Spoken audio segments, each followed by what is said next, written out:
할렐루야! 오늘 우리가 함께 읽고 묵상할 말씀은 사무엘상 12장 1절에서 15절까지 말씀입니다. 사무엘이 온 이스라엘에게 이르되 보라, 너희가 내게 한 말을 내가 다 듣고 너희 위에 왕을 세웠더니 이제 왕이 너희 앞에 출입하느니라. 보라, 나는 늙어 머리가 희어졌고 내 아들들도 너희와 함께 있느니라.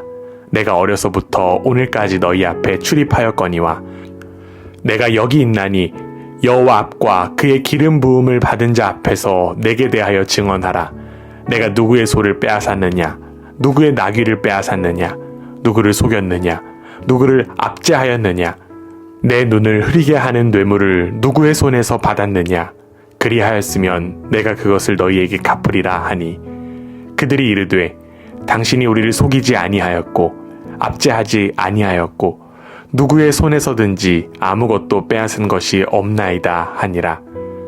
사무엘이 백성에게 이르되 너희가 내 손에서 아무것도 찾아낸 것이 없음을 여호와께서 너희에게 대하여 증언하시며 그의 기름 부음을 받은 자도 오늘 증언하느니라 하니 그들이 이르되 그가 증언하시나이다 하니라. 사무엘이 백성에게 이르되 모세와 아론을 세우시며 너희 조상들을 애굽 땅에서 인도하여 내신 이는 여호와이시니 그런즉 가만히 서 있으라. 여호와께서 너희와 너희 조상들에게 행하신 모든 공의로운 일에 대하여 내가 여호와 앞에서 너희와 담론하리라.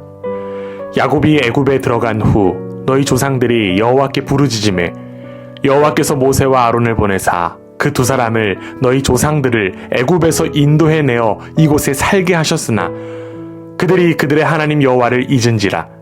여호와께서 그들을 하솔 군사령관 시스라의 손과 블레셋 사람들의 손과 모압 왕의 손에 넘기셨더니 그들이 저희를 치매 백성이 여호와께 부르짖어 이르되 우리가 여호와를 버리고 바알들과 아스타롯을 섬김으로 범죄하였나이다. 그러하오나 이제 우리를 원수들의 손에서 건져내소서. 그리하시면 우리가 주를 섬기겠나이다 하매 여호와께서 여룻바알과 베단과 입다와 나 사무엘을 보내사 너희를 너희 사방 원수의 손에서 건져내사 너희에게 안전하게 살게 하셨거늘 너희가 암몬 자손의 왕 나하스가 너희를 치러 옴을 보고 너희의 하나님 여호와께서는 너희의 왕이 되심에도 불구하고 너희가 내게 이르기를 아니라 우리를 다스릴 왕이 있어야 하겠다 하였도다. 이제 너희가 구한 왕, 너희가 택한 왕을 보라. 여호와께서 너희 위에 왕을 세우셨느니라. 너희가 만일 여호와를 경외하여 그를 섬기며 그의 목소리를 듣고 여호와의 명령을 거역하지 아니하며 또 너희와 너희를 다스리는 왕이 너희의 하나님 여호와를 따르면 좋겠지만은 너희가 만일 여호와의 목소리를 듣지 아니하고 여호와의 명령을 거역하면 여호와의 손이 너희의 조상들을 치신 것 같이 너희를 치실 것이라. 아멘. 하나님 나라의 백성으로 왕이신 하나님의 다스림 속에 살아가는 여러분 모두를 주님의 이름으로 축복합니다. 이영기 시인의 낙화라는 시는 이렇게 시작합니다. 가야 할 때가 언제인가를 분명히 알고 가는 이의 뒷모습은 얼마나 아름다운가. 시인은 떨어지는 꽃을 바라보면서 떠나가는 사람의 모습을 떠올렸습니다. 아무리 탐나는 자리라 할지라도 그 자리에 연연하지 않는 아름다운 퇴장에 대한 이야기를 한 것입니다. 오늘 우리는 말씀을 통해 한 사람의 아름다운 퇴장의 장면을 마주하게 되었습니다. 그는 바로 사무엘입니다. 암몬이 쳐들어왔을 때 사울에게 하나님의 영이 임했고 사울은 전쟁에서 승리하게 되었습니다. 이에 이스라엘은 사울을 왕으로 삼으려는 분위기가 고조되었습니다. 이러한 모습을 함께 지켜보던 사무엘은 길갈로 백성들을 모두 소집했습니다. 사무엘은 사울의 왕권을 이스라엘 백성들 앞에서 공인시키고 자신은 무대 뒤로 퇴장을 준비하려고 했던 것입니다. 아름다운 퇴장의 자리에서 사무엘은 백성들을 향해 이렇게 선포합니다. 3절입니다. 내가 여기 있나니 여호와 앞과 그의 기름 부음을 받은 자 앞에서 내게 대하여 증언하라. 내가 누구의 소를 빼앗았느냐, 누구의 나귀를 빼앗았느냐, 누구를 속였느냐, 누구를 압제하였느냐, 내 눈을 흐리게 하는 뇌물을 누구의 손에서 받았느냐.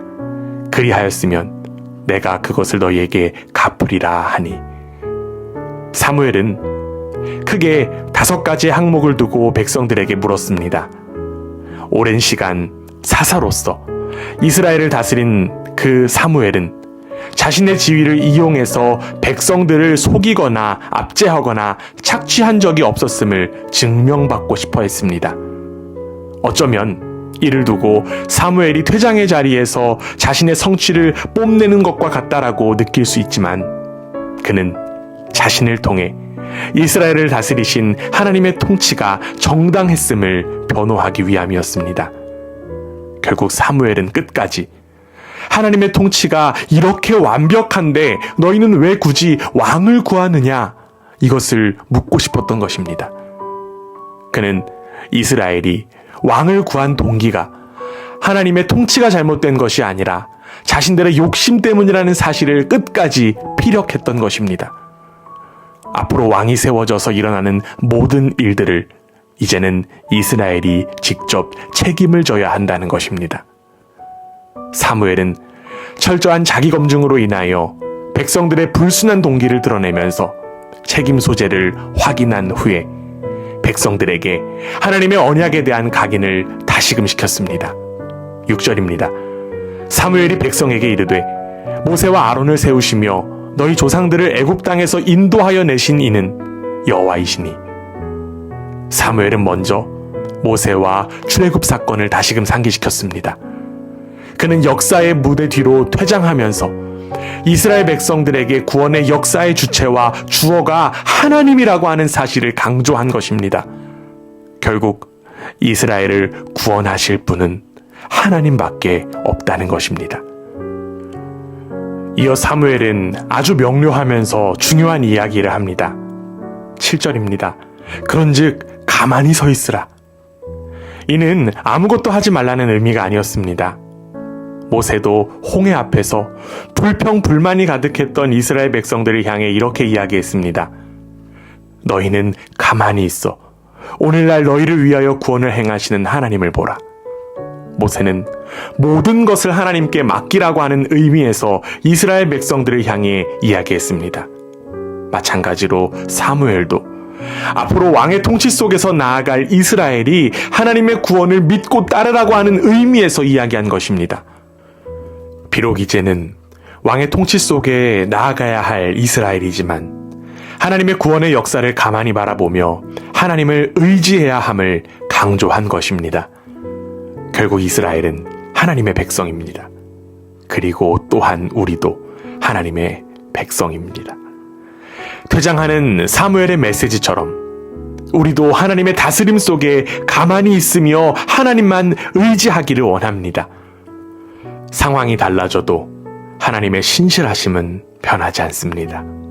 오늘 하루도 우리를 구원하신 주님의 일하심을 바라보며 가만히 주님만을 묵상하고 찬양하는 복된 우리 모두가 되기를 주님의 이름으로 간절히 원합니다. 아멘.